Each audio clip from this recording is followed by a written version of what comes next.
Well, here we go. This is my review of Sunderland Til Season 2.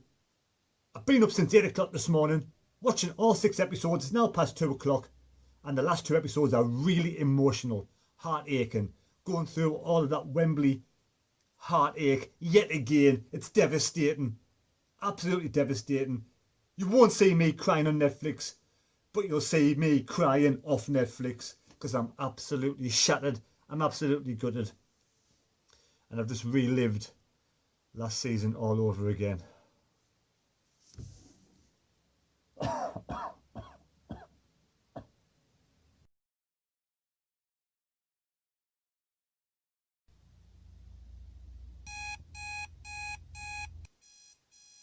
Oh, fuck!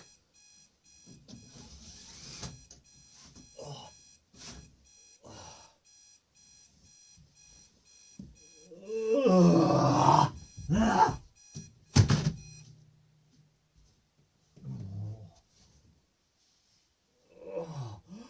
Netflix Sunderland Til, come on!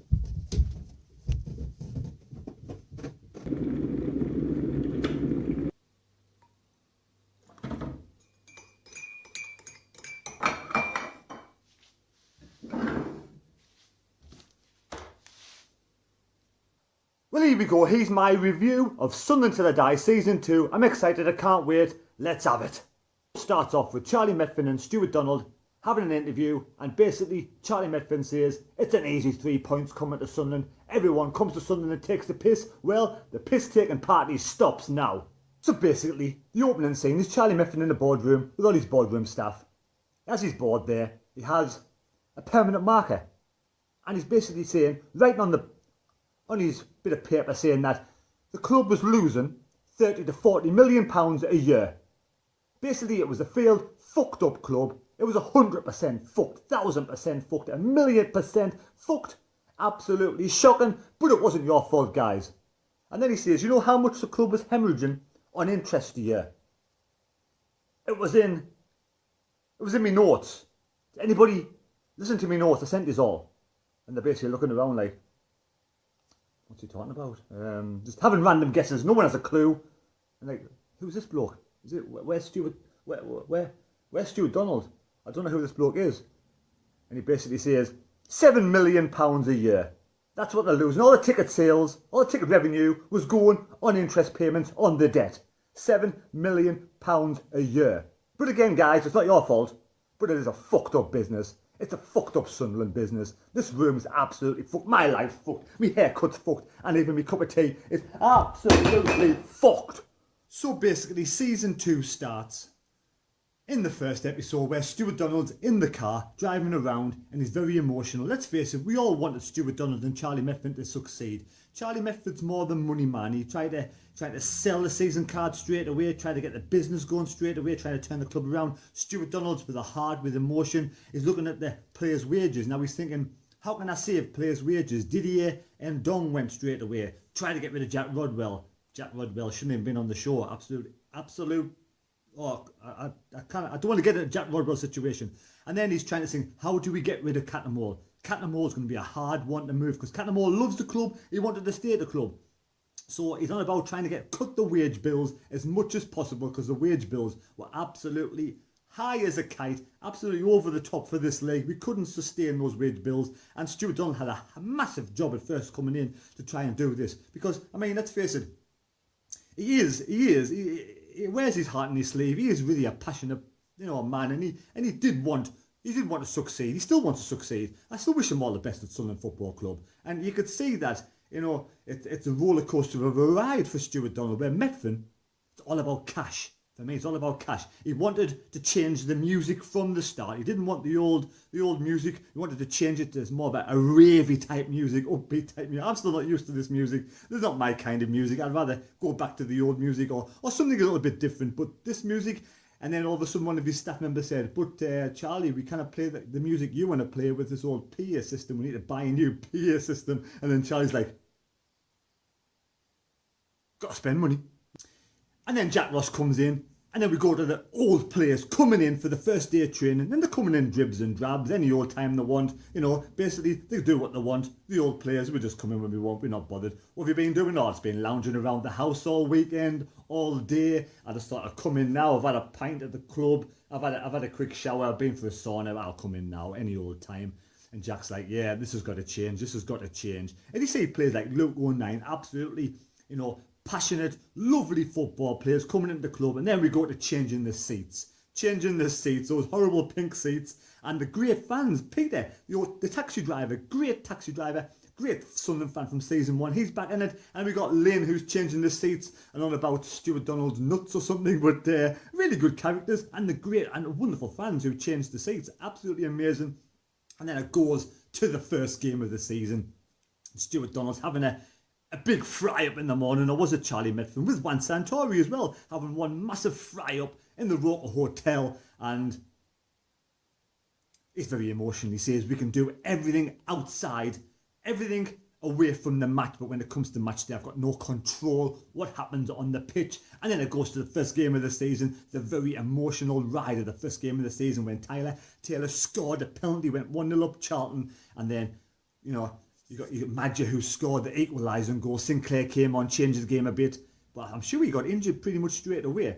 And then Gooch, 96 minutes, scored that winning goal against Charlton, and it is an emotion, a roller coaster of a ride. And so far, the first episode, I really enjoyed it. At the end of the day, I have a bit carry on about Charlie Methven, but again, I wanted him to succeed. I wanted Stuart Donald to succeed. We all wanted him to come in and turn the season around, turn the club around. And episode 2 starts with Nick Barnes, the great Nick Barnes commentator. He's commentating over a few matches. You got the away matches at Gillingham and Wimbledon, where Cattermole scores a brace, and the away fans are going absolutely mental, mixing with the players, are absolutely loving it, and Charlie Medford's there basically just dancing around going, yes, if you thought we got 3 points out of 2 away games, it'd be great. Thought you got 4 points, it'd be fantastic, but 6 points, get in, 6 points, get in the back pocket. And Charlie Medford's going mental. We got 6 points out of 2 games, the 2 away games against Gillingham and Wimbledon, and then we go back to the Stadium of Light. We've got Joyce the cook, Joyce the chef,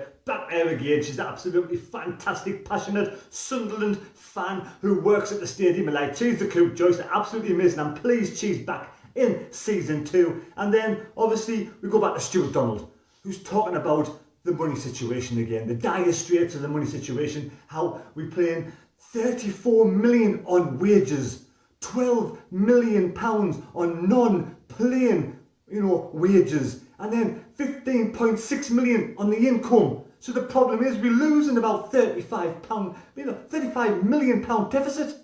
That's what he's got to deal with. That's what he's got to change. And then you go to Neil Fox, head of the business operations, and he's talking to Stuart Donald about the money they waste. Travel accommodation for the first team, £420,000 they spend. They've cut that down to £109,000. Then you got sports therapy costs, £666,000. That's cut down to £297,000. And then he goes, why have we got a cryo chamber?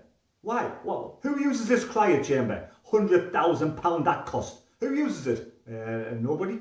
So what's it there for? Well, Martin Bain got it in because he had a bad back problem. Martin Baines bought him this cryo chamber because he's got a bad back. So he uses it. So does any of the players use it? No. So why on earth are we wasting money on a cryo chamber? This is what Stuart Donald had to deal with. And fair play to the bloke, he sorted all this out. Then you have Charlie Medfin shitting his pants, going to a meeting with the Sunderland fans, and he's basically saying, I am absolutely scared, shitless. But he's not really, I don't think he's not. I think he just loves it. He loves the sound of his own voice. He loves being the, jolly big bollocks. Jolly big bollocks, Johnny big bollocks. He loves interacting with people, and, he just loves doing speeches, and he comes across really good, comes across really well. And one thing about Charlie Medfin, he loves to swear, he loves to curse. And he comes out of that meeting looking really good, and the fans say, yes, these two are the bee's knees. He really wants to be at Sunderland. He's really passionate about Sunderland, and he talks really well. He comes across well, and he gets people on his side. And then it goes to Stuart Donald in his back garden in Oxfordshire. And he's massive football pitch of a back garden, yes, playing football. And I thought Stuart Donald was a lot fitter than that. He doesn't look very fit. He's hobbling around. He doesn't look very well at all, to be honest. He controls the ball quite well. Has a good shot on him. But he's a funny looking bloke, isn't he? Let's face it. I did think he was fitter than that, but the stress of running football clubs, the big fry-ups in the morning will take its toll. And I think, yes, he could do with being on a better diet, Stuart. You don't want, we want to see you fit, healthy and well. And then after that, it's basically all about Josh Maja with the new contract talks. Kevin Phillips, the legend Kevin Phillips saying Josh Maja could be a legend one day at Sunderland Football Club if he understands what the crowd wants, if he understands, the city, the passion. He could stay at Sunderland for a long time and he could become a legend like Kevin Phillips himself. He would never, ever, ever be able to wear Kevin Phillips shoes, fit into Kevin Phillips boots. Kevin Phillips is a legend, was a legend, always will be a legend. Josh Maja nowhere near as close. But Josh Maja, I don't think he ever wanted to stay at Sunderland. He believes in his agent. His agent pulls all the strings. His agent, has Josh Maja in his back pocket. Then it goes to Loco 9, another great asset to Sunderland. Loco 9 again, absolute passionate player, loves the club. And Jack Ross basically saying where he went wrong, the first game of the season, you're trying too hard, relax, chill out. And in a away match, he scores his first goal of the season. Loco 9, and he's absolutely over the moon, scoring his first goal for the club. He's a brilliant lad. He's great on camera. He looks good. He talks the talk, and you can see he oozes class, oozes passion. Back to Josh Maja, it's back in the boardroom. We've got Richard Hill, giving the directions to Josh Maja, giving him, a new contract, once, two, updates the contract, improves the contract 3 times, and Stuart Donald's like, why does Josh Maja not want to sign a contract? When you're a kid, you want all the fans cheering your name because you're scoring goals for a great club. And like Richard Hill's like, wait, times have changed. This is what you've heard it. Times have changed. He does not want to stay here. We've given him, an updated contract, a better contract over. We've done it 3 or 4 times now. It's basically the agent can take him abroad and earn £1 million just for moving him abroad somewhere else. The agent's not interested in Sunderland Football Club. His agent is interested in taking Josh Maja abroad. And then it goes to the interview at the end with Josh Maja. And Josh Maja's just sitting there. And he's basically, he just doesn't look interested. He's just nonchalant. He's just not bothered. You could see then in that interview that he was going. And episode 3 starts with Andrew, and it's Remembrance Sunday, and it looks really smart. He's wearing his medals with pride. I mean, Remembrance Sunday, it marks the day World War I ended, and we all pay our respects to all the fallen heroes throughout the years, because, that's what they deserve. They deserve our respect, giving their lives for us. And at the end of the day, everybody should pay the respect on the 11th of the 11th. And Andrew, like I said, wearing his medals with pride. He's a veteran. He's got his medals from different wars, with Afghanistan, Iraq, and he's a legend. He's an absolute legend. And he's at the away match, it's the pain. Both teams are giving a 1 minute silence, and that's the way it should be all of the time. That's the way it should be, because we have to remember all of our fallen heroes. And then it goes to the big boardroom meeting, Charlie Methven, and it pans to Sophie Ashcroft, the corporate communications manager, Irish talking woman. She's good for TV, looks good on TV, really good looking woman, really intelligent woman, and she has a little snigger at Charlie Methven. So I don't know if she doesn't like Charlie Methven, the way Charlie Methven's coming across, pushing them to get them outside of the comfort zones, but Charlie's trying to push to change things that's happening in the boardroom, to change things that's happening in middle management. They're not doing enough. He wants more from his team. Him and Tony, yes, Tony the ex-mascot, they want more from his team, from their team, and he's pushing it. But to be honest, Charlie Methven, he talks the talk, he walks the walk, and he looks good on TV, and he comes across really well. I don't agree with him swearing all of the time, because Charlie just wants to rock that boat. That's what Sophie's saying. She's saying he wants to rock the boat. He's trying to gain new ground, trying to get these people off the seats and to think outside the box and to get Sunderland moving forward. And then it goes to the Barnsley match where we win 4-2. Luke O'Nien scores the fourth goal. We were leading 3-0. Barnsley fought back to 3-2. I think Moore scored 2 goals. It was a cold, horrible, wet night. Absolutely. I was drowned like a drowned rat. It was an awful night. But we won 4-2. It was a great night. We got a great victory against Barnsley. And things were looking up at this point. But Luke O'Nien, I love his passion, I love his drive, and he is 100% Sunderland through and through, and he loves when he scores goals. Obviously most players do, but he loves it. An extra 10% from Luke O'Nien, absolute star. And again, you've got Stuart Donald and Meffrin in another meeting, and they're both saying, you know, our middle management staff aren't doing enough. They're having meetings, nothing productive's coming out of the meetings. They need to do something different. They're clocking off at 4:59 rather than 5:30, that type of thing. They're not giving that extra bit for the team. And, you know, you've got Gary Bennett and Nick Barnes, 2 legends. Gary Bennett saying we've got to do everything possible to keep Madja at this club. And Charlie's pushing for the biggest crowd on Boxing Day. The record's 38,500 against, you know, Leeds hold the record, and we're pushing for more. And then it goes to Christmas time when you had all the stars of season 1 at their homes for Christmas time, Christmas dinner, and you know, I really enjoy these characters. And then of course you got Boxing Day, and Charlie Methven's nervous. He wants to break the record, but he also wants a victory. And Sunderland go 1-0 up at half time, and at half time I felt a bit uncomfortable for Sophie because Charlie Methven's like, what is the attendance? And Sophie's like, wait, we're trying our best to get the attendance. We don't know exactly what it is. They're doing their best. And Charlie's like, the best is not good enough. We want to fucking know the attendance. I want to know what the attendance is. And Charlie Methven's like, really swearing at Sophie, and it's not good. Charlie's swearing at Sophie, saying, I demand to know roughly what the attendance is, and it's not good. You shouldn't be swearing like that. I don't agree. I felt uncomfortable for Sophie, I really did. But eventually came out 46,000 plus Sunderland fans at the stadium on Boxing Day, a new record, and you know, it was a great push from everybody, all the fans, everybody who turned up. It was a good day. But then Bradford scored that goal. That it went over the line. You clearly see it went over the line. Everybody saw it went over the line apart from the referee, and Sunderland took the victory 1-0 on Boxing Day, and it was a good result. And well done to Sunderland fans, 46,000 fans, absolute legends. And then episode 4 starts with Stuart Donald, and Stuart Donald is absolutely devastated about Madja. And Donald's not very happy. Madja's gone to Bordeaux for €1.5 million. Only €1.5 million. Is absolutely devastated.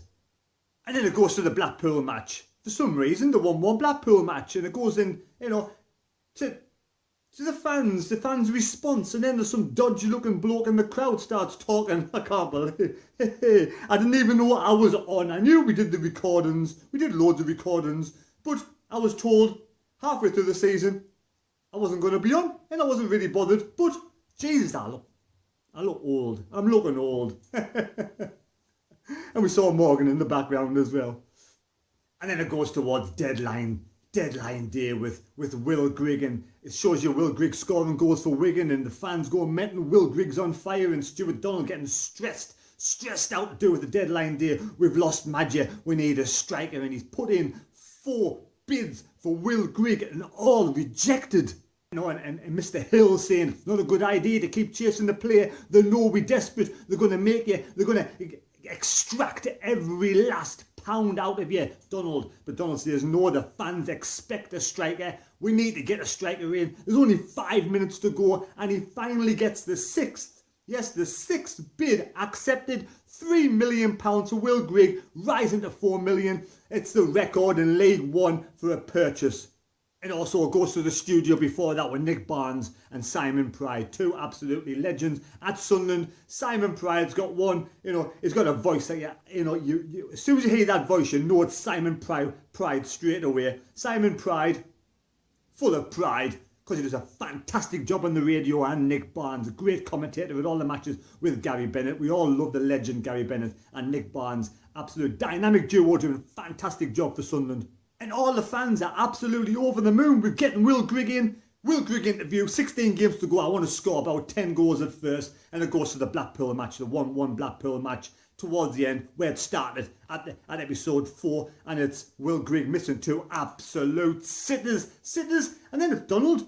and Charlie Methven being interviewed in the studio, where it's Roker Report, I'm not quite sure, I think it is, and they're basically saying, well, what's going on? We've 43% of our games are draws. Ross can't fit Will Grigg into the system. He can't find a way to supply Will Grigg with assists to get goals. I mean, who buys these players in? Why have you brought Will Grigg in? Does Jack actually want him? Does Jack really want him? And they're giving Donald all these questions, and Donald's like, you know, he's looking a bit stressed, looking a bit upset because things aren't going to plan with Will Grigg. And Methven steps in, you know, just puts the shutters down straight away and basically says, are these the questions you want to ask us? All the questions you didn't ask us. You want to ask us these questions. Why is Will Grigg not scoring goals? Why doesn't he fit into the team? Come on, lads. Ask us something else. And then finally, we beat Gillingham 4-2 and Will Grigg opens his account with a penalty against Gillingham, and Aidan McGee is there saying, yes, I want Will Grigg to score 20 goals. I give him the ball. I want him to open his account. You know, and McGee comes across quite well on TV. He's a good talker. He shows the passion. And we all were pleased Will Grigg finally scored, but unfortunately all season he wasn't on fire. So I was going to do a review of episode 5 and 6, but episode 5 was about the Checker Trade Trophy. Episode 6 was about Wembley in the playoff finals, and I'm absolutely shattered. I feel emotionally, I feel distraught, I feel gutted. All the emotions have come back from the 2 Wembley visits, feeling and feeling again. And I feel absolutely gutted. So just watch the episode 5 and 6, watch the whole season. It was well put together by the Fulwell team. Great season 2. And the key people in it, Stuart Donald, he looked absolutely distraught himself. He's an emotional bloke. He's put a lot of time and effort into the club, and for no avail. And he does come across as a genuine, decent man. Charlie Methven, he's a character. He's definitely a character. I mean, I'm not his biggest fan, but after watching season 2, it comes across, you know, it comes across quite emotional and genuine as well. It's all about money, money, money with Charlie Methven, and he gets very excited, very emotional, jumping up and down. He swears a lot, curses a lot. But at the end, he did say, we will win the next campaign. We have to win the next campaign as champions. And that's not happening either, Charlie. Charlie, you're getting it wrong again. But I feel absolutely shattered. And I did spend about 5 hours with the production crew, me and Raymondo, that came to my workplace. And I think I was on there about 2 seconds. So basically a waste of my time and a waste of your money. What a waste of time. 2 seconds. 5 hours work.